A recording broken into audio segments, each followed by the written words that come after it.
नमस्कार, AP teaching classes में एक बार आपका फिर से स्वागत है। आज है हमारी क्लास नंबर 10। पिछले 2 दिन से मैं आपकी क्लास नहीं ले पा रही थी क्योंकि जो है मेरी तबीयत सही नहीं थी, लेकिन अब मैं आपकी क्लास जो है वो कंटिन्यू करूंगी। हमारा लक्ष्य जो है क्योंकि आप जैसे हमारा लक्ष्य जो है आपको 2000 प्लस क्वेश्चंस को है करवाना है। जैसे कि आप जानते हैं कि 18 अप्रैल आपकी फॉर्म भरने की लास्ट डेट थी। अब जो है आपके फॉर्म भरे जा चुके हैं, तो आपका एग्जाम नियर फ्यूचर में कभी भी हो सकता है। तो हमारा लक्ष्य आपको ज़्यादा से ज़्यादा प्रीवियस ईयर क्वेश्चन पेपर्स को सॉल्व कराना, ताकि आपका जो है ट्रेंड एनालिसिस आपको पता चल सके, आपको पता चले कि कौन से सेक्शन से सवाल पूछ रहा है, कौन से टाइप के सवाल है जिसे वो बार बार पूछता है, ठीक है, और किस प्रकार से घुमा के पूछता है। तो ये सब आपको अगर पता होगा तो आपके लिए जो है पेपर में जो है वो कन्फ्यूजन की स्थिति बहुत कम आएगी और आप आसानी से जो है वो सिलेक्शन पा सकते हैं, ठीक है।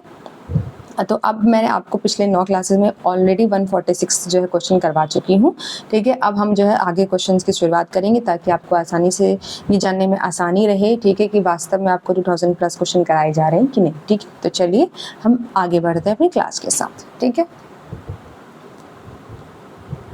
आज के लिए हमारा पहला क्वेश्चन है, आलमटी बांध जो है डैश नदी पर बनाया गया है। Almatti dam is build over dash river, ठीक है। आपके पास ऑप्शन है रावी नदी पर, कावेरी नदी पर, कृष्णा नदी पर या पेरियार नदी पर। किस नदी पर बनाया गया है, ठीक है। तो देखिए इसका ऑप्शन है कृष्णा नदी पर बनाया गया है, ठीक है। कृष्णा नदी को देख लीजिए। कृष्णा नदी महाराष्ट्र,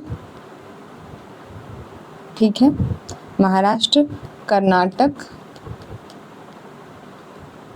तेलंगाना और जो है आंध्र प्रदेश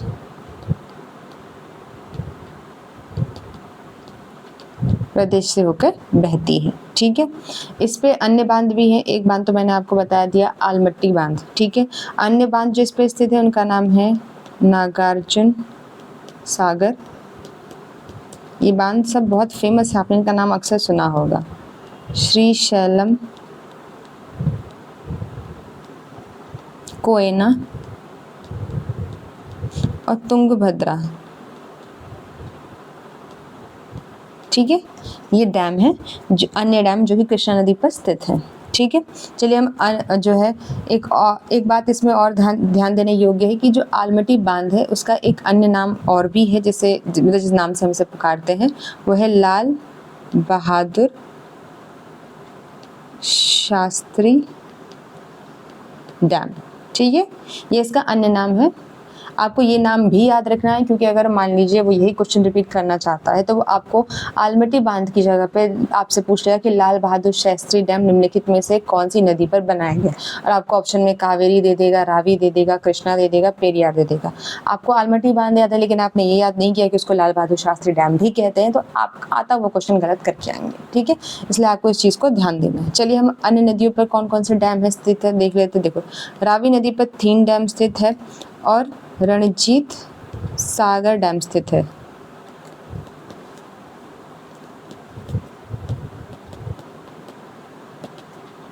ठीक है।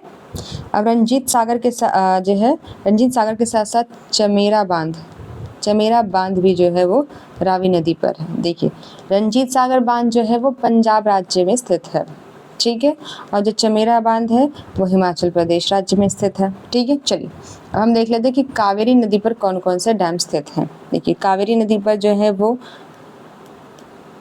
मेट्टूर बांध है स्थित, ठीक है, जो कि तमिलनाडु में है, ठीक है। और अन्य बांध जो है वो है कृष्ण राज सागर बांध, ठीक है।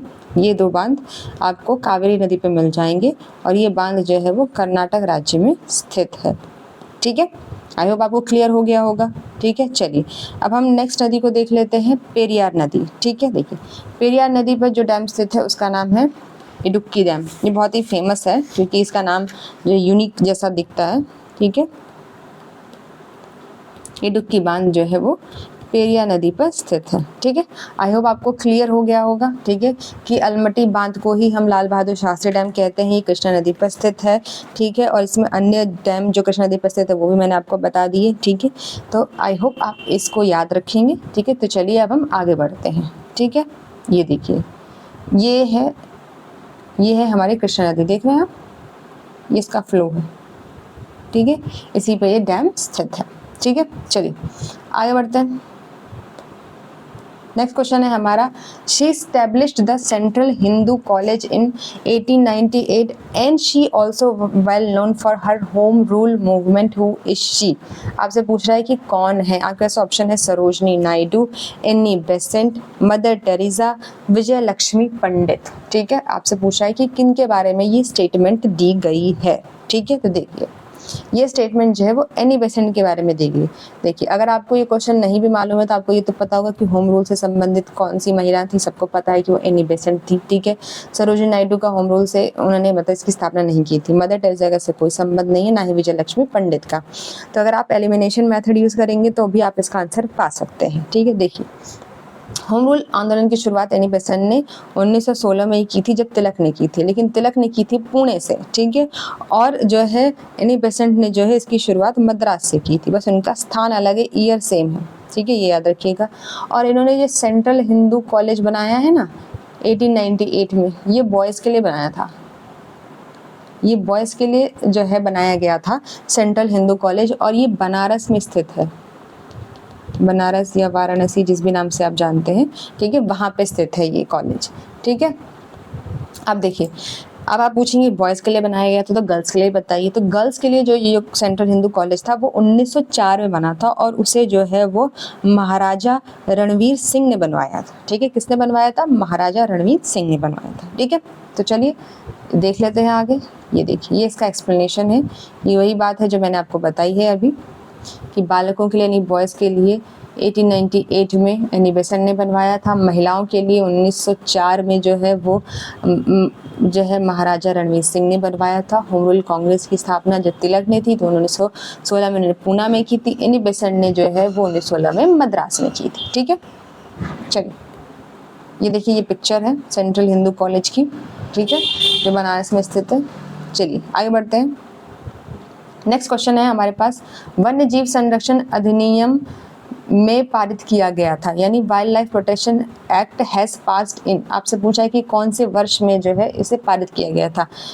1982 में, 1917 में, 1986 में या 1972 में। देखिए ये अधिनियम जो है बहुत ही ज़्यादा फेमस है। ठीक है, अगर आपने कभी इन्वायरमेंट पढ़ा है, ठीक है, या कोई भी एग्ज़ाम आपने दिया है तो हर एग्ज़ाम में इन्वायरमेंट से रिलेटेड क्वेश्चन डेफिनेटली आता ही आता है, और इस पे हर बार हर वर्ष सवाल आता है, चाहे एग्ज़ाम छोटा एग्ज़ाम हो चाहे बड़ा एग्ज़ाम हो। ठीक है, तो सभी को इसका आंसर पता होना चाहिए। 1972 में जो है वो इस अधिनियम को पारित किया गया। चलिए इससे रिलेटेड हम अन्य फैक्ट भी देख लेते हैं।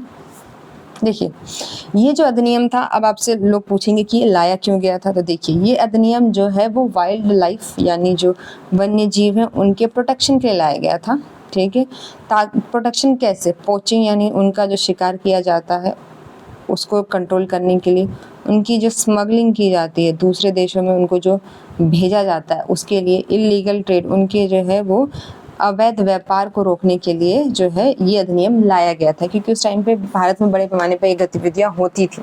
क्योंकि अक्सर ऐसे जो जीव होते हैं वो बहुत महंगे बिकते हैं, इनका कॉस्ट बहुत ज़्यादा होता है, लोग अक्सर इनको दवाइयों के लिए मारते हैं। ठीक है, या फिर जो है अपने घर में सजाने के लिए एज अ डेकोरेशन भी इसका इस्तेमाल करते हैं। ठीक है, तो इन सब को रोकने के लिए सरकार जो है 1972 में ये अधिनियम लेके आई थी। ठीक है, इसमें 6 अनुसूचियों का जिक्र किया गया है, 6 अनुसूचियों का जिक्र किया गया है। इसमें से पहली और जो दूसरी अनुसूची है इसमें उन जीवों को शामिल किया गया जिनके ऊपर किसी भी प्रकार के शिकार का पूर्णतः प्रतिबंध है, यानी आप इनका शिकार नहीं कर सकते हैं। ठीक है, अगर आप इनका शिकार करते हैं तो आप पे भारी जुर्माना या भारी दंड का प्रावधान किया गया है। इनमें वो जीव आते हैं जैसे कि बाघ हो गया, शेर हो गया, हाथी वगैरह। ये जीव जो है देखिए बहुत इम्पॉर्टेंट होते हैं। ये जीव क्यों इम्पॉर्टेंट होते हैं? क्योंकि ये जीव जो होते हैं हमारे जो इकोसिस्टम होता है ना उसको बहुत मजबूत आधार प्रदान करते हैं। अगर आप इन्हें समाप्त कर देंगे तो हमारे इकोसिस्टम जो है वो बहुत ही जल्दी नष्ट हो जाएगा। ठीक है, इसीलिए जो है इनके विशेष प्रोटेक्शन के लिए बात की गई। इसमें जीवों के साथ साथ पौधों को भी शामिल किया जाता है। ठीक है, चलिए इसमें जो अनुसूची 3 और 4 है, ठीक है, 3 और 4, इसमें भी उन जीवों को रखा गया है जिनको नुकसान पहुंचाना मना है, लेकिन मतलब उनको भी नुकसान आप नहीं पहुंचा सकते हैं। ठीक है, लेकिन पूर्णतः प्रतिबंधित नहीं है। अगर आप इनको नुकसान पहुंचाते हैं तो आपको जो है सज़ा दी जाएगी, लेकिन वो अनुसूची 1 और अनुसूची 2 की तुलना में कम सज़ा होगी। ठीक है, चलिए अब हम देख लेते हैं अनुसूची 5। अनुसूची 5 में उन जीवों को शामिल किया जिनका शिकार अलाउड है, जैसे कि कौवा हो गया, ठीक है, चुचुंदर हो जाते हैं, ये जंगली सूअर होते हैं, तो उनको आप शिकार करके मार सकते हैं, उन पे किसी प्रकार का न कोई रोक है न कोई प्रतिबंध है, ठीक है। छठवें में आते हैं वो पौधे, ठीक है, जो कि आपके लिए बहुत ही ज़्यादा मतलब इम्पॉर्टेंट है एक तरीके से, जो है मतलब जो है जिनका उपयोग हम जो है औषधियाँ वगैरह बनाने के लिए करते हैं, ठीक है, या फिर अन्य दृष्टिकोण से कुछ पौधे बहुत इम्पॉर्टेंट होते हैं। तो उन पौधों को आप ना उनकी कृषि कर सकते हैं, ना ही उनका आप जो है वाणिज्यिकरण कर सकते हैं, यानी उन्हें आप बेच सकते हैं या उनका व्यापार शुरू कर सकते हैं, ठीक है। इन पौधों को रोका गया। देखिए इसमें से बहुत सारे ऐसे पौधे होते हैं जो मेडिकल यूज़ के लिए काफ़ी ज़रूरी होते हैं, लेकिन कई बार क्या होता है उनका इस्तेमाल लोग जो है वो ड्रग्स बेचने के तौर पर करेंगे, ठीक है, या नशीली पदार्थ बनाते हैं, तो इससे क्या होता है लोगों को नुकसान पहुंचता है, ठीक है। तो ये सब चीज़ों को सोच करके सरकार ने इन्हें प्रतिबंधित करके रखा है, ठीक है। चलिए नेक्स्ट क्वेश्चन चलते हैं। देखिए नेक्स्ट क्वेश्चन है हमारा, बैंकिंग विनियमन अधिनियम कब पारित किया गया था, ठीक है। तो banking regulation act was passed in, आपसे क्वेश्चन पूछा है 1949 में, 1952 में, 1945 में, 1948 में, ठीक है। तो देखिए आपका आंसर है इसका 1949। इस क्वेश्चन को समझने के लिए देखिए सबसे पहले आप समझिए आरबीआई के बारे में, ठीक है। आरबीआई भारत का राष्ट्रीय बैंक है, ठीक है, लेकिन पहले ये भारत का राष्ट्रीय बैंक नहीं हुआ करता था। जब अंग्रेजों का शासन था तो ये अंग्रेजों का सेंट्रल बैंक था, ठीक है, और अंग्रेजों का शासन उस टाइम पे इंडिया में भी था, ठीक है, पाकिस्तान में भी था और बर्मा में भी था, जिसे हम आज म्यांमार के नाम से जानते हैं। तो इन पर क्या था, अंग्रेजों का शासन था। तब अंग्रेजों के लिए एक ही राष्ट्र हो गया ये, तो अंग्रेजों ने इन सभी को मिला करके इन तीनों देशों के लिए एक ही सेंट्रल बैंक बना रखा था, ठीक है। लेकिन फिर जब 1947 में भारत आज़ाद हो गया तो पाकिस्तान एक अलग स्टेट बन गया, बर्मा एक अलग स्टेट बन गया, ठीक है। तो अब भारत का आरबीआई इन दोनों स्टेट्स के बीच में दखल नहीं दे सकता है, क्योंकि उनका वो अलग देश है, तो उनकी जो सेंट्रल बैंक है वो अलग होगी। तो इसी के तहत 1949 में क्या किया गया था, एक एक्ट पारित करके आरबीआई को भारत का राष्ट्रीय बैंक घोषित कर दिया गया था और पाकिस्तान और बर्मा को यहाँ से हटा दिया गया था, ठीक है। इसीलिए ये एक्ट इम्पॉर्टेंट है, ठीक है। आई होप आपको समझ में आ गया होगा। चलिए नेक्स्ट क्वेश्चन पे चलते हैं, ठीक है।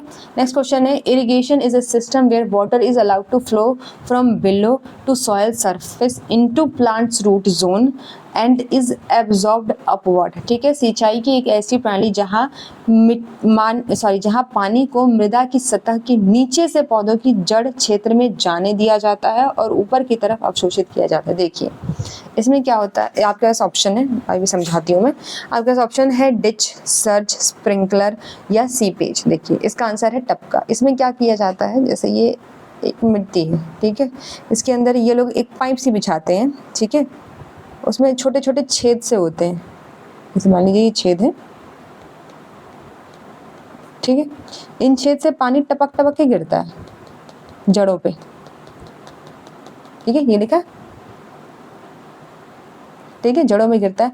और मान लीजिए यहाँ पे कोई पौधा उगा हुआ है, तो अब जड़ों में पानी जा रहा है, तो अब पानी पहले क्या होता है, हम लोग अक्सर ऊपर ऐसे करके डालते हैं पौधे के, फिर पानी जो है एकदम जड़ों में जाता है ना। अब यहाँ डायरेक्ट जड़ों में ही पानी है, तो वो क्या होगा, पानी ऊपर की तरफ जाएगा, धीरे धीरे उसकी पत्तियों तक पहुंचेगा, फलों तक पहुंचेगा, ठीक है। इसी को हम बोलते हैं सीपेज, ठीक है। चलिए अब हम बाकियों को देख लेते हैं कि बाकी ऑप्शन क्या है। तो देखिए डिच, सर्ज और स्प्रिंकल को हम देख लेते हैं, इन्हें हम समझेंगे जो है फोटो के माध्यम से। देखिए ये है डिच, डिच जिसको हम बोलते हैं नाले, देखे हैं आपने, ठीक है, ये जो खाई जैसी बनाई जाती है, आपने देखा होगा, जो लोग गाँव में रहे हैं, जिनके पास खेत है, उन खेतों के किनारे जो है ये एक छोटा सा नाला टाइप का बनाया जाता है, जिसमें पानी भर दिया जाता है, उन्हीं को हम बोलते हैं डिच यानी खाई। अब सर्च देखिए, सर्च देख रहे हैं आप, एक मेन बड़ी सी पाइप है और ये दोनों पाइपें यहाँ पे लगी, इनमें एक बड़ा सा होल कर दिया गया है और ये पैरेलल जो है वो मेड़ जैसी बना दी गई है और इस मेड़ के बीच में पानी भरा जा रहा है, ठीक है। ये भी एक तरीका है सिंचाई करने का। अब ये देखिए स्प्रिंकलर, स्प्रिंकल तो आपने हर जगह देखा होगा, लोगों के गार्डन में भी आजकल लगा होता है, ठीक है। इसमें क्या होता है, पानी जो है चक्री के समान तेजी से घूमता है, तो इसमें क्या होता है, वाटर जो वेस्टेज होता है वो बहुत ही कम होता है, ठीक है। ये जो है मैंने जो आपको बताया, ठीक है, टपका प्रणाली ये वही है, ठीक है। चलिए, आई होप आपको क्लियर हो गए हों कि इरिगेशन जो है वो कितने प्रकार के होते हैं और वो कैसे मतलब जो है कार्य करते हैं। ठीक है, देखिए इरिगेशन जो सिस्टम है या उसके जो टाइप है वो आपको याद होने चाहिए क्योंकि इन पर अक्सर क्वेश्चन बनता ही बनता है। ये जो है ज्योग्राफी का पार्ट है, तो आप जब ये पढ़ें, ठीक है, इरिगेशन सिस्टम, तो इसे बहुत ध्यान से पढ़िएगा कि कितने टाइप्स के होते हैं, ठीक है, कैसे ये वर्क करते हैं, और ये भी साथ में पढ़ लीजिएगा कि जो है भारत के कौन से भूभाग में इस टाइप की जो है इरिगेशन प्रणाली या सिंचाई प्रणाली का इस्तेमाल किया जाता है। ठीक है, चलिए अब नेक्स्ट क्वेश्चन पे चलते हैं। हमारे पास नेक्स्ट क्वेश्चन है the SI unit of magnetic flux density is. ठीक है, आपसे चुंबकीय अभिभाव घनत्व की एसआई यूनिट पूछ रहा है। ठीक है, आपको बताना है कि कौन है। ठीक है, आपके पास ऑप्शन है हेनरी है, फेराडे है, टेस्ला है, वेबर है। देखिए ये हेनरी, फेराडे, टेस्ला, वेबर, इनका आपने नाम अक्सर सुना होगा। ये सब साइंटिस्ट हैं, इन्होंने जो है इन सब चीज़ों की खोज की थी, इसलिए इनके नाम पर ही जो है एसआई यूनिट पड़ी है। देखिए अब हम देख लेते हैं। देखिए हेनरी जो है वो इलेक्ट्रिक इंड्यूसेंट की यूनिट है। ठीक है, किसकी है? इलेक्ट्रिकल इंड्यूसेंस, ठीक है, इसकी यूनिट है। ठीक है, फेराडे जो है वो इलेक्ट्रिक चार्ज की यूनिट है।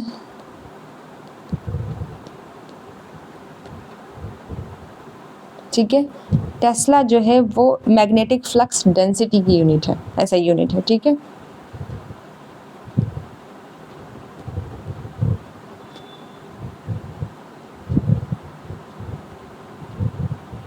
ठीक है, मैग्नेटिक फ्लक्स जो है डेंसिटी की एसआई यूनिट है। ठीक है, अब देखिए वेबर किसकी एसआई यूनिट है? तो वेबर जो है वो मैग्नेटिक फ्लक्स की यूनिट है। ठीक है, देखिए आपसे क्वेश्चन में मैग्नेटिक फ्लक्स डेंसिटी पूछा है, बहुत ध्यान से पढ़िएगा इस प्रकार के क्वेश्चन, क्योंकि आपको ऑप्शन में टेस्ला और वेबर दोनों दिया है, और एक आपको मैग्नेटिक फ्लक्स डेंसिटी की ऐसा यूनिट बताता है और एक आपको सिर्फ और सिर्फ मैग्नेटिक फ्लक्स की यूनिट बताता है।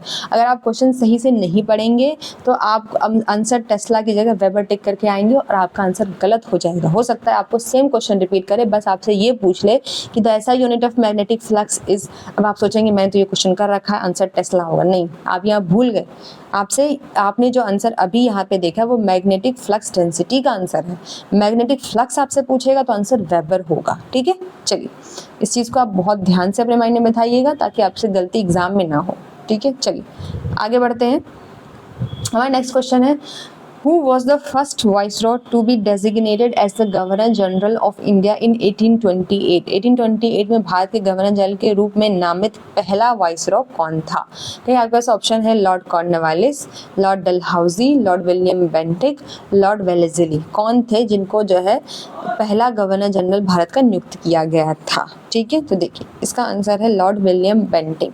ठीक है, देखिए जब ये गवर्नर जनरल बन के जब अब पहली बार भारत में आए थे तो भारत के वाइसरॉय के रूप में आए थे, लेकिन उस टाइम पे क्या हुआ, उन्होंने क्या किया कि इस वाइसरॉय एक पद होता था, ठीक है, भारत में, उसका नाम बदल के उन्होंने जो है गवर्नर जनरल ऑफ इंडिया कर दिया। ठीक है, तो पहले वो वाइसरॉय के ही पद पे थे, लेकिन फिर इस पद का नाम बदल गया। ठीक है, पद का नाम बदल करके हो गया गवर्नर जनरल ऑफ इंडिया। इसीलिए जो है लॉर्ड विलियम बेंटिक को हम first governor general of India भी कहते हैं। ठीक है, चलिए देख लेते हैं बाकी लोगों को। तो कॉर्नवालिस जो है वो 1786 से 1793 तक गवर्नर जनरल रहे। लॉर्ड डलहौजी जो है वो 1848 से जो है 1856 तक गवर्नर जनरल है, यानी 1857 की क्रांति से पहले। लॉर्ड विलियम बेंटिक जो है वो 1828 से जो है 1835 तक गवर्नर जनरल रहे, और लॉर्ड वेलेस्ली जो है वो 1798 से 1805 तक जो है वो बंगाल के गवर्नर जनरल थे। ठीक है, किसके? बंगाल के। देखिए अब यहाँ पर आपसे कंफ्यूजन हो सकता है। अगर वो आपसे ये पूछता है कि the first governor general of Bengal, ठीक है, सॉरी लॉर्ड वेलेस्ली नहीं थे, अगर आपसे वो पूछता है कि first governor general of Bengal पूछता है तो वॉरेन हेस्टिंग थे। ठीक है, कंफ्यूजन हो गया मुझे। देखिए कंफ्यूजन देखिए, जैसे मुझे कंफ्यूजन हो गया वैसे आपको भी पेपर में हो सकता है। देखिए क्लियर कर लेते हैं एक बार यहीं, ठीक है। देखिए अगर आपसे वो पूछता है कि first governor general of Bengal, ठीक है, तब आपका आंसर होगा वॉरेन हेस्टिंग, ठीक है। लेकिन अगर वो आपसे पूछता है कि first governor general of India, तब आपका आंसर होगा विलियम बेंटिक। तो आप बहुत ध्यान से पढ़िएगा कि आपको कौन सा गवर्नर जनरल पूछ रहा है, इंडिया गवर्नर जनरल आपसे पूछ रहा है या फिर जो है बंगाल का गवर्नर जनरल आपसे पूछ रहा है, ठीक है। चलिए आगे बढ़ते हैं। ये देखिए, ये है लॉर्ड जो है कॉर्नवालिस, ये इन सब की फोटो है, आप देख सकते हैं, ठीक है। चलिए आगे बढ़ते हैं। अब हमारा क्वेश्चन है which amendment included Sindhi as the 15th language in the 8th schedule. किस संशोधन ने 8वीं अनुसूची में 15वीं भाषा के रूप में सिंधी को शामिल किया था। तो आपको संशोधन का नाम बताना है, 48th, 25th, 21st, 42nd। किस संशोधन के माध्यम से जो है सिंधी जो है वो भारत के 8वीं अनुसूची में शामिल है। देखिए मैंने आपको जब अनुसूचियाँ पढ़ाई थी तो मैंने आपको एक बात 100% कही थी कि आपसे अनुसूचियों से और पार्ट ऑफ द कॉन्स्टिट्यूशन से हर बार सवाल पूछेगा, तो आप एक ही बार उसे अपने माइंड में बैठा लीजिए ताकि आपको जब भी ऐसे सवाल आए तो आप आंख बंद करके उसे टिक कर सके, ठीक है। देखिए अब आपसे यहाँ पे 8th schedule of Indian constitution के बारे में पूछा है, ठीक है। चलिए इसे मैंने आपको बताया था कि भाषाओं से संबंधित प्रावधान इसी में है। मूल रूप से अगर देखें तो भारत का संविधान, जब भारत का संविधान लागू हुआ था तब हमारे में 14 भाषाओं को ही जो है शामिल किया गया था, लेकिन फिर बहुत सारे संशोधनों के माध्यम से जो अब जो है टोटल 22 भाषाएं जो है भारतीय संविधान में शामिल है। कौन कौन सी 22 भाषाएं, चलो देख लेते हैं। असमिया है, बांग्ला है, बोडो है, डोगरी है, गुजराती है, हिंदी है, कन्नड़ है, कश्मीरी है, कोंकणी है, मैथिली है, ठीक है, मलयालम है, संथाली है, संथाली लोगों के बारे में आपने पढ़ा होगा इतिहास में, ठीक है। उसके बाद सिंधी है, देखिए जिसका आपसे क्वेश्चन पूछा गया है, ठीक है। फिर तमिल है, तेलुगु है, उर्दू है, ठीक है। ये है कुल 22 भाषाएं, ठीक है। 1 2 3 1 2 3 4 5 6 7 8 9 10 11 12 13 14 15 16, ठीक है। अभी मैं आपको आगे ही बताऊंगी, ठीक है। देखिए इसमें नेपाली भी शामिल है लेकिन वो आपको मैं संशोधन के साथ बताऊंगी। तो ये भाषाएं हैं, ठीक है, जिन्हें 21st अमेंडमेंट के माध्यम से जोड़ा गया था, ठीक है। ये 16th लैंग्वेज जिन्हें हमने 21st अमेंडमेंट के साथ जो है जोड़ा था। कब जोड़ा था, तो 1967 में जोड़ा था, ठीक है। अब अन्य भाषाएं 16 लैंग्वेज मैंने आपको बता दी जो कि 21st अमेंडमेंट 1967 के द्वारा जो है संविधान में जोड़ी गई थी। अब देख लेते हैं अन्य कौन सी भाषाएं हैं जो अन्य जो है अमेंडमेंट के माध्यम से जोड़ी है। तो देखिए कोंकणी,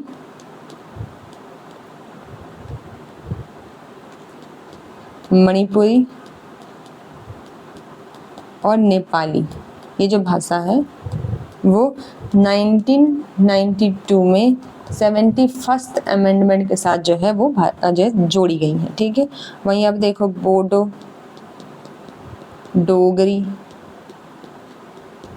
और मैथिली और संथाली, ठीक है। ये जो है 2005 में आपको जो है 92 अमेंडमेंट के माध्यम से जोड़ी गई है और 2011 में, ठीक है, उड़ीसा का नाम बदल करके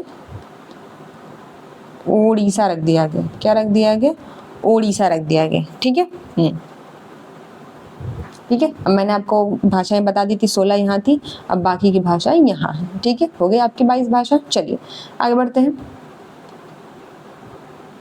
ये देखिए इसका एक्सप्लेनेशन है भाग 17। मैंने आपको बताया था पार्ट्स याद करने हैं। अनुसूची 6 में जो है अनुच्छेद 343 से 351 तक जो है इनको शामिल किया गया है। 14 भाषाओं को दिया गया था, ठीक है। वर्तमान समय में 8 अन्य भाषाएं भी इसमें जोड़ी गई हैं। 21वीं संविधान संशोधन द्वारा 1967 में जो है इसको जगह मिली थी, और 71 संविधान संशोधन द्वारा मैंने आपको बताया कि कोंकणी, मणिपुरी, नेपाली, और 92 द्वारा जो है बोडो, डोगरी, मैथिली और संथाली को जोड़ा गया है, ठीक है। ये मैं आपको पहले बता चुकी हूँ। चलिए आगे बढ़ते हैं। देखिए अब आता है next question. Vitamin is also known as biotin, ठीक है। तो आपसे पूछ रहा है कि कौन से विटामिन को हम बायोटिन के नाम से जानते हैं। आपके पास ऑप्शन है B3, B7, B12, B1, ठीक है। आपको बताना है, ठीक है। ये सारे विटामिन बी कॉम्प्लेक्स के जो है एग्जाम्पल। अब आपको बताना है कि कौन से विटामिन को हम बायोटिन के नाम से जानते हैं। तो देखिए विटामिन B7 को हम बायोटिन के नाम से जानते हैं, ठीक है। चलिए अब क्योंकि विटामिन का जिक्र यहाँ पे हो ही गया, तो हम देख लेते हैं कि हमारे पास जितने भी विटामिन हैं उनके क्या नाम है, साइंटिफिक नेम क्या है, क्योंकि आपको याद होना चाहिए। वो इसी प्रकार से आपको साइंटिफिक नेम दे के पूछ लेगा, ठीक है। और आप सोचेंगे अरे ये तो हमें तो आता ही नहीं है, जबकि ये बहुत ईजी होता है, नहीं याद करना, ठीक है। तो चलिए हम देख लेते हैं। देखिए विटामिन ए को हम रेटिनॉल के नाम से जानते हैं। इसका नाम आपने बहुत सुना होगा, स्किन केयर इंग्रेडिएंट्स में इनका इस्तेमाल किया जाता है, ठीक है। विटामिन B1 को हम जो है वो थायमिन के नाम से जानते हैं। विटामिन B12 को हम राइबोफ्लेविन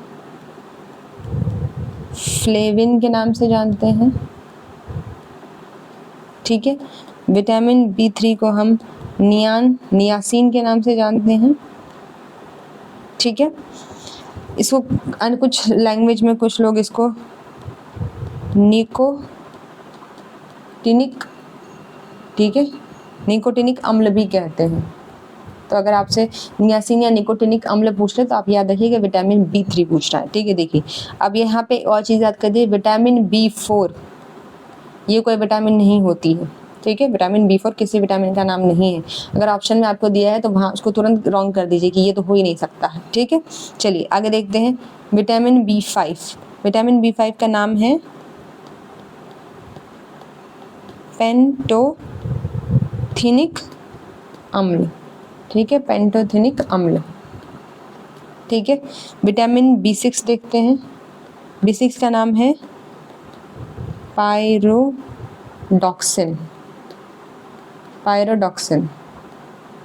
ठीक है, पायरोडॉक्सिन। विटामिन B7 देखते हैं। B7 अभी आपको क्वेश्चन में ही पूछा गया है, बायोटिन, ठीक है।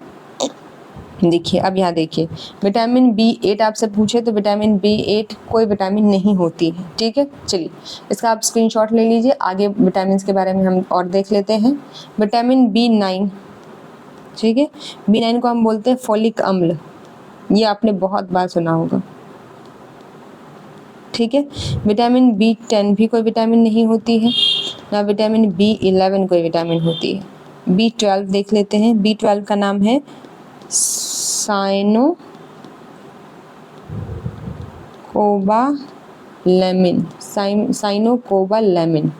ठीक है, काफ़ी लंबा नाम है। अब विटामिन C को देखें तो इसको एस्कॉर्बिक अम्ल कहते हैं,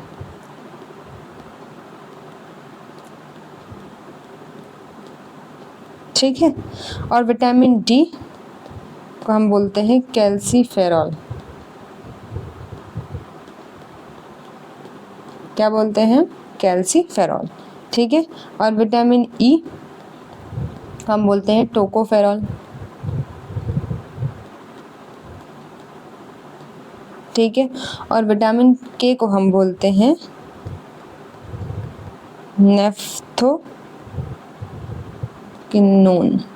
ठीक है, नेफ्थोकिनोन, ठीक है। तो ये हो गए सभी विटामिन के नाम, ठीक है। इन्हें आप अपने जो है किसी किताब में लिख करके या कोई कॉपी जो भी आप प्रेफर करते हैं जैसे भी, लेकिन आप इन्हें पूरी तरीके से याद कर लीजिए, एक एक विटामिन का नाम, ठीक है। और इनके साथ होने वाले रोगों को भी आप याद कर लीजिए, और इनके अच्छे स्रोत क्या हैं, ठीक है, सबसे रिच स्रोत क्या है वो भी आप याद कर लीजिए। क्योंकि जब भी आपसे जो है वो पोषण पे या विटामिन पे सवाल पूछेगा तो आपसे ऐसे ही पूछेगा, या तो उनका साइंटिफिक नेम पूछ लेगा, या सबसे ज़्यादा वो किस फ्रूट्स या फल में पाए जाते हैं ये पूछ लेगा, मिलेगा या उनकी कमी से होने वाले रोग, ऐसे आपसे वो जो है क्वेश्चन पूछता है। इसी 4 प्रकार के क्वेश्चन को वो घुमा के आपसे पूछता है। ठीक है, चलिए नेक्स्ट क्वेश्चन पे चलते हैं। ये देखिए, ये मैंने आपको बता रखे हैं, ठीक है, कि एग्जाम्पल जो है, सबसे एग्जाम्पल इसके स्रोत कौन कौन से अच्छे अच्छे कहाँ मिलती हैं ये सारी विटामिन, इन्हें आप यहाँ से पढ़ सकते हैं। ठीक है, इनके फंक्शंस क्या हैं ये भी आप इस स्लाइड से आसानी से देख सकते हैं। चलिए आगे बढ़ते हैं। नेक्स्ट क्वेश्चन है नाथुला जो माउंटेन दर्रा है वो कहाँ स्थित है। आपसे पूछ रहा है कि नाथुला दर्रा कहाँ पे स्थित है, कौन से राज्य में स्थित है, भारत के हिमाचल प्रदेश, मध्य प्रदेश, सिक्किम या जम्मू कश्मीर। तो देखिए जो है वो सिक्किम में स्थित है। इसको मैप के माध्यम से देख लेते हैं। ये देखिए, ये है भारत, ये है नेपाल, ये है भूटान, ठीक है, और ये है नाथुला दर्रा। तो ये यानी आपको अगर भारत से होते हुए तिब्बत जाना है तो तिब्बत जाने के लिए आपके पास एक ही दर्रा से या एक ही रास्ता है जिसको हम बोलते हैं नाथुला दर्रा। ठीक है, ये रास्ते होते हैं, यानी माउंटेन में जो है एक बड़ा सा जो है रास्ता जैसा बना होता है जिससे क्रॉस करके आप माउंटेन के उस पार जा सकते हैं। ये नेचुरल रूप से बिल्ड रास्ते होते हैं। ठीक है, जो जब गर्मियाँ होती हैं तो इसमें बर्फ़ पिघल जाती है तो ये रास्ते अपने आप जो है आपको दिखने लगते हैं, और जब सर्दियाँ होती हैं और बर्फ़ जम जाती है तो ये रास्ते बंद हो जाते हैं। ठीक है, यानी एक पर्टिकुलर सीजन पे ही ये दर्रे के माध्यम से जो है आप जो है कहते हैं इंडिया से तिब्बत जा सकते हैं। ठीक है, चलिए हम देख लेते हैं कि जो है वो सिक्किम में और कौन कौन सा जो है दर्रे स्थित है। तो देखिए सिक्किम में एक तो नाथुला दर्रा स्थित है और सिक्किम में उसके साथ साथ जेलप्पा दर्रा स्थित है। जेलप्ला, ठीक है, ये नाम है इसका।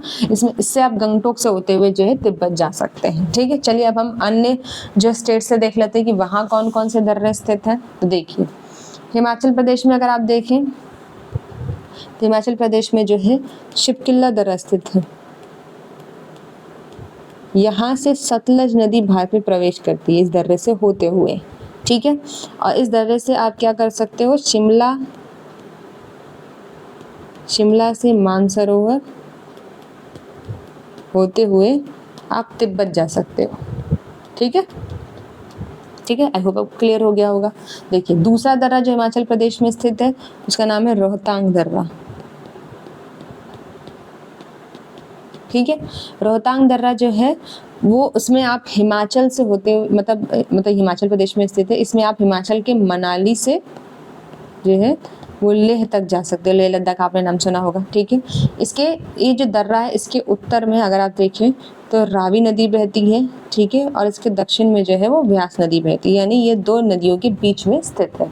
ठीक है, अन्य दर्रा जो हिमाचल प्रदेश में स्थित है उसका नाम है बड़ा लाचा दर्रा। ठीक है, बड़ा लाचा दर्रा। ठीक है, इसमें आप लद्दाख से होते हुए लेह तक जा सकते हो। ठीक है, और इसके भी जो है ये भी दो नदियों के बीच में स्थित है, वो है चंद्र तथा भागा। इन दोनों नदियों के बीच में स्थित है ये दर्रा। ठीक है, तो आई होप आपको क्लियर हो गया कि हिमाचल प्रदेश में कौन कौन से दर्रे हैं। चलिए देख लेते हैं कि एमपी में कौन सा दर्रा है। तो एमपी में एक ही दर्रा है, थालघाट दर्रा। ठीक है, इसमें यहाँ से NH3 नेशनल हाईवे 3 होकर गुजरता है। यहाँ से हम मऊ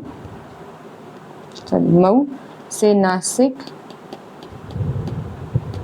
और नासिक से होते बम्बई जा सकते हैं। ठीक है, तो ये है एमपी में स्थित दर्रे। चलिए अब देख लेते हैं कि जम्मू कश्मीर में बहुत सारे दर्रे स्थित हैं, तो हम बारी बारी देखते हैं। देखिए सबसे पहले है कराकोरम दर्रा। कराकोरम आपने ये पर्वत श्रेणी भी है। ठीक है, आपने सुना ही होगा, ट्रांस हिमालय रीजन में पाई जाती है। नेक्स्ट दर्रा जो है वो फोटुला दर्रा, ये भी यहीं पे स्थित है। ठीक है, फिर आता है खुदगुल्ला दर्रा। ठीक है, ये भी जम्मू कश्मीर में पाया जाता है। ठीक है, फिर उसके बाद जो है जोजिला नाम भी आपने सुना होगा। जोजिला दर्रा भी जम्मू कश्मीर में पाया जाता है। पीर पंजाल दर्रा, ये भी जम्मू कश्मीर में पाया जाता है। बनिहाल दर्रा, ये भी जम्मू कश्मीर में पाया जाता है। ठीक है, बारामुल्ला दर्रा, ये भी जम्मू कश्मीर में पाया जाता है। उसके बाद है बुरजिल दर्रा, ये भी जम्मू कश्मीर में पाया जाता है। ठीक है, तो ये सभी दर्रे हैं, ठीक है, जो कि जम्मू कश्मीर में पाए जाते हैं। ठीक है, चलिए अब आगे बढ़ते हैं, नेक्स्ट क्वेश्चन पे चलते हैं। नेक्स्ट क्वेश्चन है हमारा, which of the following folk dance is mainly dedicated to love of Radha and Krishna. ठीक है, तो यानी राधा कृष्ण की जो प्रेम है उसको समर्पित कौन सा डांस है। आपके पास है घुमरा, ठीक है, कर्मा नाच, थाप या केसा बाड़ी। ठीक है, कौन कौन सा ऐसा डांस फॉर्म है जो कि राधा और कृष्ण के प्रेम को समर्पित है। ठीक है, जो लोग मथुरा के रहने वाले हैं, ठीक है, जानते हैं, ठीक है, उन लोगों के यहाँ पे भी जो है वो मतलब कृष्ण की जन्मभूमि मथुरा में भी जो है इनसे संबंधित जो है डांस फॉर्म किया जाता है। लेकिन आपका यहाँ पे जो आंसर है वो है केसा बाड़ी। ठीक है, केसा बाड़ी वो डांस फॉर्म। देखिए, केसा बाड़ी जो डांस फॉर्म है वो जो है उड़ीसा का जो संबलपुर एरिया है वहाँ पे ये डांस फॉर्म किया जाता है। ठीक है, और ये मुख्यतः क्या होते हैं, मतलब जो है ये गीत गाते हैं लोग अपनी भाषा में। ठीक है, और डांस भी करते हैं, मतलब नाचते भी हैं और गाते भी हैं और एक कहानी सुनाते हैं कृष्ण और राधा के प्रेम की। ठीक है, तो चलिए, बस आपको इसमें ज़्यादा कुछ याद नहीं रखना, बस आपको ये याद रखना है कि ये डांस फॉर्म जो है वो उड़ीसा से संबंधित है, या फिर कई बार आपको उड़ीसा ना देकर के संबलपुर दे देगा। ठीक है, तो वो भी आप याद रखिएगा क्योंकि उड़ीसा में ही संबलपुर स्थित है। ठीक है, चलिए तो आगे बढ़ते हैं। ये देखिए, ये पुरुषों द्वारा किया जाने वाला डांस होता है। ठीक है, चलिए आगे देखते हैं। हमारा आज का नेक्स्ट क्वेश्चन है, वॉकर कप जो है किस प्रकार के खेल से जुड़ा हुआ है। गोल्फ से है, फुटबॉल से है, बैडमिंटन से है, टेनिस से है। तो देखिए, ये जो है गोल्फ से संबंधित जो है कप है। अब देखिए, आपसे जो है स्पोर्ट्स से रिलेटेड भी बहुत सारे सवाल वो करता है। अभी क्या करना है आपको, ठीक है, आपको गोल्फ से संबंधित, फुटबॉल से संबंधित, बैडमिंटन से संबंधित, टेनिस से संबंधित जितने भी कप हैं, ठीक है, क्योंकि इन कप्स के नाम होते हैं, आपको पता ही, अगर आप देखते हैं स्पोर्ट्स वगैरह तो आपको पता होगा। ठीक है, उन कप्स को एक जगह लिख करके, ठीक है, और आपको याद कर लेना है, क्योंकि वो ऐसे ही आपसे पूछ लेगा किसी एक कप का नाम और पूछ लेगा ये निम्नलिखित में से किस खेल से संबंधित है, या आपसे पूछ लेगा कि निम्नलिखित में इस कप का विजेता हाल ही में कौन रहा है। ठीक है, क्योंकि हमेशा टूर्नामेंट्स होते ही रहते हैं। ठीक है, और हमेशा आपको जो है पता होना चाहिए कि टूर्नामेंट्स कब हुए, कौन जीता और किससे रिलेटेड टूर्नामेंट्स हैं। ठीक है, तो चलिए आगे बढ़ते हैं। नेक्स्ट क्वेश्चन है हमारा, which of the following statement is true about article जो है 80। आर्टिकल 80 के बारे में कौन सा जो है कथन सत्य है। ठीक है, आपसे पूछ रहा है। चलिए देख लेते हैं, स्टेटमेंट देखते हैं, तब आपको आसानी से समझ में आएगा। देखिए, सबसे पहले पूछ रहा है statement number 1, it specify the fundamental duties of every citizen. ये गलत है। ठीक है, आर्टिकल 51A जो है हमें मौलिक कर्तव्यों के बारे में बताता है। ठीक है, नेक्स्ट देखते हैं, it specifies the number of seat in Lok Sabha. ठीक है, ये भी गलत बात है क्योंकि आर्टिकल 81 हमें जो है लोकसभा में सीटों के बारे में बताता है। It specifies the number of seat in Rajya Sabha, ये बात सच है। आर्टिकल 80 हमें जो है लोकसभा में सीटों के बारे में बताता है। इसके अनुसार 250 से ज़्यादा नहीं होनी चाहिए, जिसमें से कि 12 जो है वो राष्ट्रपति द्वारा मनोनीत होंगे।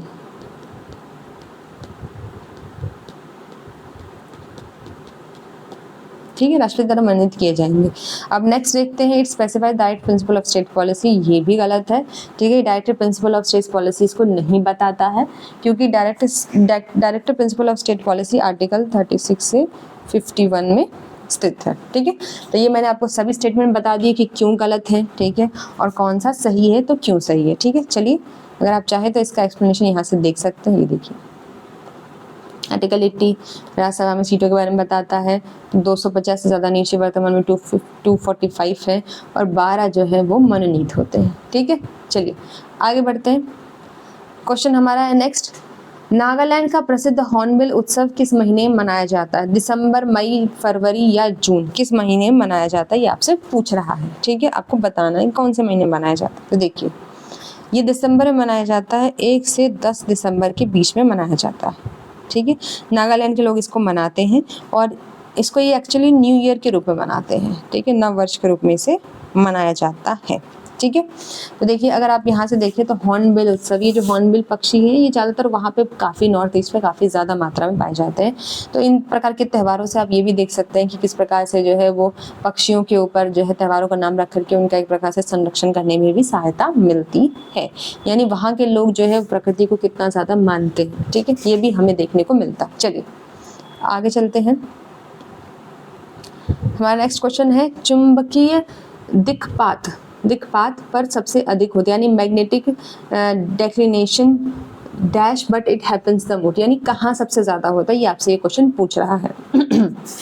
आपका ऑप्शन है विषुवत रेखा पर, मकर रेखा पर, उत्तरी ध्रुव पर या कर्क रेखा पर। देखिए इसका आंसर है उत्तरी ध्रुव पर। यानी आपसे पूछ रहा है कि जो चुंबक में जो आपको डिक्लाइन, डिक्लिनेशन दिखा है, तो डिक्लाइन ये वर्ड है, डिक्लाइन देखने को मिलता है, वो कहाँ देखने को मिलता है। देखिए इस क्वेश्चन को आप इस तरीके से डायग्राम से अच्छे समझेंगे। देखिए ये आपका कंपास है, आपने कभी भी कंपास लिया हो तो आप ध्यान से देखिए, कंपास कभी भी आपको 0 डिग्री पर नहीं दिखाता, वो हमेशा आपको ऐसे शो करेगा। यानी ये जो 0 डिग्री है वो ज्योग्राफिकल नॉर्थ, यानी जो भौगोलिक नॉर्थ है वो 0 डिग्री पर स्थित है, लेकिन कंपास आपको कभी भी इस पे शो नहीं करेगा, वो हमेशा टिल्ट होकर के आपको इस पे शो करेगा। ठीक है, तो ये इन दोनों के बीच में जो गैप है इसी को हम बोलते हैं मैग्नेटिक जो है डिक्लिनेशन। ठीक है, यानी चुंबकीय दिक्वत, क्या कहते हैं हम उसको, चुंबकीय दिक्पात। ठीक है, तो आई होप आपको समझ में आ गया कि चुंबकीय दिक्पात होता क्या है। यानी जो भौगोलिक नॉर्थ है, ठीक है, कंपास उसे ना शो कर करके जो है दूसरा जो है नॉर्थ शो करता है, और इसके बीच में जो अंतर होता है उसी को हम बोलते हैं। ठीक है, चुंबकीय दिक्पात। चलिए आगे बढ़ते हैं। चलिए ये हमारा नेक्स्ट क्वेश्चन है, you are in a train and you want to drink water, since you are very concerned about both the environment and cleanliness, which of the following cup will you drink your tea in. आप एक train में हैं और आप चाय पीना चाहते हैं, चूंकि आप पर्यावरण और स्वच्छता दोनों के बारे में बहुत चिंतित है, तो आप निम्नलिखित में से किस कप से चाय पियेंगे। आपका ऑप्शन है कुल्हड़, disposable cup, disposable paper cup, reusable plastic cup. ठीक है, तो ये आपसे ऑप्शन पूछ रहा है कि आपके लिए सबसे बेहतर ऑप्शन क्या है। देखिए ये प्रकार के जो क्वेश्चन है ना, ये एक तरीके से डिसीजन मेकिंग क्वेश्चन होते हैं, इनका कोई आंसर नहीं होता है। ठीक है, ये बस आपको जो है अपनी सूझबूझ के साथ जो है वो करना पड़ता है। ठीक है, देखिए प्लास्टिक इसमें यूज़ है तो इसको हम नहीं कर सकते हैं। कुल्हड़ जो है आपको पता है ये जो बनते हैं, ठीक है, वो किस प्रकार से बनाए जाते हैं, तो कहीं ना कहीं ये जो है इसमें अन्य प्रकार की चीज़ों का भी मिश्रण किया जाता है, तो ये भी पर्यावरण के लिए अच्छे नहीं होते। डिस्पोजेबल कप भी जो होते हैं वो प्लास्टिक के ही बने होते हैं, आपने देखा होगा, एक होता है जो कड़कड़ करता है, या फिर अगर वो पेपर का भी बना है तो वो इस प्रकार की मटेरियल का बना होता है कि जल्दी जो है डिकम्पोज नहीं होता है। लेकिन अगर आप डिस्पोजेबल पेपर कप ले लेंगे तो ये ऐसे मटेरियल से बने होते हैं जो पानी में तुरंत घुल जाते हैं, तो इससे पर्यावरण को कोई नुकसान नहीं पहुँचता है। ठीक है, तो इसका आंसर होगा आंसर सी। चलिए आगे बढ़ते हैं। नेक्स्ट क्वेश्चन है हमारा, which of the following is a characteristic of leucocyte. निम्नलिखित में से कौन सा लुक्रोसाइट की विशेषता है। ठीक है, आपसे ये लुक्रोसाइट क्या होता है, जिसको हम आम भाषा में आप WBC के नाम से जानते हैं, यानी वाइट ब्लड सेल। ठीक है, इसके नाम से जानते हैं। इसके बारे में आपको स्टेटमेंट दी, आपसे पूछ रहा है कौन सा स्टेटमेंट सही है। देखिए कौन सी विशेषता जो है इसके बारे में है। वे एक रक्त में सभी कोशिकाओं में सबसे प्रचुर मात्रा में पाए जाते हैं। देखिए ये बात सही नहीं है, सबसे प्रचुर मात्रा में RBC पाया जाता है। ठीक है, ये तो इनकी मात्रा सिर्फ 5000 मीटर क्यूब होती है। ठीक है, इससे ज़्यादा नहीं पाए जाते, और RBC आपको पता है ये बहुत ज़्यादा पाया जाता है। ठीक है, नेक्स्ट स्टेटमेंट देखते हैं, ये अधिकांश में नाभिक से रहित और स्तनधारी और आकार में उभयलिंगीय होते हैं। ठीक है, ऐसा नहीं होता। देखिए नाभिक जो रहित होता है ना वो RBC होता है, RBC में नाभिक नहीं पाया जाता, इसकी वजह से उसका आकार जो होता है वो छोटा होता है। ठीक है, और WBC में क्या होता है, WBC में नाभिक पाए जाते हैं, इसलिए इनका आकार जो होता है वो बड़ा होता है। ठीक है, नेक्स्ट स्टेटमेंट देखते हैं, ये हीमोग्लोबिन की कमी के कारण रंगीन होते हैं। ये जो है 100% सही है। RBC में हीमोग्लोबिन पाया जाता है क्योंकि उसमें लॉ कॉम्पोनेंट होता है, इसके कारण उसका लाल, इसको जो रंग होता है वो लाल दिखता है। लेकिन जो WBC होता है उसमें जो है हीमोग्लोबिन नहीं पाया जाता है, यानी उसमें लौह के तत्व नहीं पाए जाएंगे, तो वो लाल भी नहीं दिखेगा, इसी कारण जो है वो वाइट कलर का दिखता है। इसका जीवन काल लंबा होता है, नहीं जी, इसका जीवन काल लंबा नहीं होता है। इसका जीवन काल सिर्फ जो है कितना होता है, 2 से 4 दिन का होता है। ठीक है, ओके। चलिए अब अन्य जानकारी भी इसमें देख लेते हैं। इसका निर्माण कहाँ होता है, इसका निर्माण पीत या अस्थि मज्जा में होता है। ठीक है, ये भी आपसे पूछ सकता है कहाँ होता है, पीत या अस्थि मज्जा में। ठीक है, चलिए अब आगे बढ़ते हैं। ये देखिए ये वही है जो मैंने आपको बताया, निर्माण अस्थि मज्जा में होता है, जीवन काल 3 से 4 दिन का ही होता है। ठीक है, लाल कोशिकाओं में केंद्रक पाया जाता है, मैंने आपको बताया था। ठीक है, चलिए ये क्या करते हैं, संक्रामक बीमारियों से हमारी रक्षा प्रदान करते हैं। चलिए आगे बढ़ते हैं। ये देखिए, ये है वाइट ब्लड सेल के प्रकार, लिम्फोसाइट, मोनोसाइट, बोसोफिल, न्यूट्रोफिल, ठीक है, ये सब इसके प्रकार हैं। ठीक है, चलिए आगे बढ़ते हैं। निम्नलिखित में से कौन सा ऐसा कारक नहीं है जो समुद्र जल के तापमान के वितरण को सीधा प्रभावित करता है? आपसे पूछ रहा है कि डायरेक्ट इम्पैक्ट नहीं डालता है। ऑप्शन में नहीं शब्द का से बहुत, मैंने आपको बताया कि नहीं शब्द से आप बहुत सावधान रहिएगा, क्योंकि ये जो शब्द होता है ये कंफ्यूजन की स्थिति में आपको हमेशा डालेगा। ठीक है, तो देखिए कौन सा नहीं डायरेक्ट प्रभावित करता है, इसके बारे में बात करनी है। तो सबसे पहले देखिए, आपके पास ऑप्शन है भूमि और पानी का असमान वितरण, ऑफकोर्स ये प्रभावित करता है डायरेक्टली। ठीक है, फिर सनातन पवनें, ये भी प्रभावित करती है। महासागरीय धारा, ये प्रभावित करती है। कोरियोलिस बल डायरेक्टली इम्पैक्ट नहीं करता है। कोरियोलिस बल क्या होता है, ये देखिए, कोरियोलिस बल होता है कि जब पृथ्वी अपने अक्ष पर झुकी हुई है, ठीक है, और जब वो घूमती है तो उसके घूमने के कारण, ठीक है, यानी उसके जो है घूमने के कारण जो बल उत्पन्न होता है उसको हम बोलते हैं कोरियोलिस बल। ये सबसे ज्यादा आपको जो विषुवत रेखा के जो है आसपास देखने को मिलता है। ठीक है, इसके बल से क्या प्रभाव पड़ता है, देखिए इसके बल से प्रभाव ये पड़ता है कि ये जो सनातनी पवनें हैं जो हमेशा चलती रहती हैं, ठीक है, वो अपनी दिशा उत्तरी गोलार्ध में राइट साइड कर लेती हैं और दक्षिणी गोलार्ध में जो है वो लेफ्ट तरफ मुड़ जाती हैं। ठीक है, अब देखिए हम बाकी चीज़ों को समझ लेते हैं। अब हम समझते हैं कि भूमि और पानी का समान वितरण कैसे प्रभावित करता है, पवनें और महासागरीय धाराएं कैसे प्रभावित करती हैं। देखिए ये है, मान लीजिए ये लैंड है, ठीक है, ये हमारा वाटर है, ठीक है, पानी है।